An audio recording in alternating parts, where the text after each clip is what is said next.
అందరికీ శుభోదయం. నా పేరు దీక్షిత అన్వి. నేను 3వ తరగతి చదువుతున్నాను.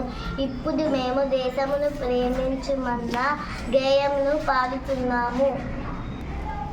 దేశమును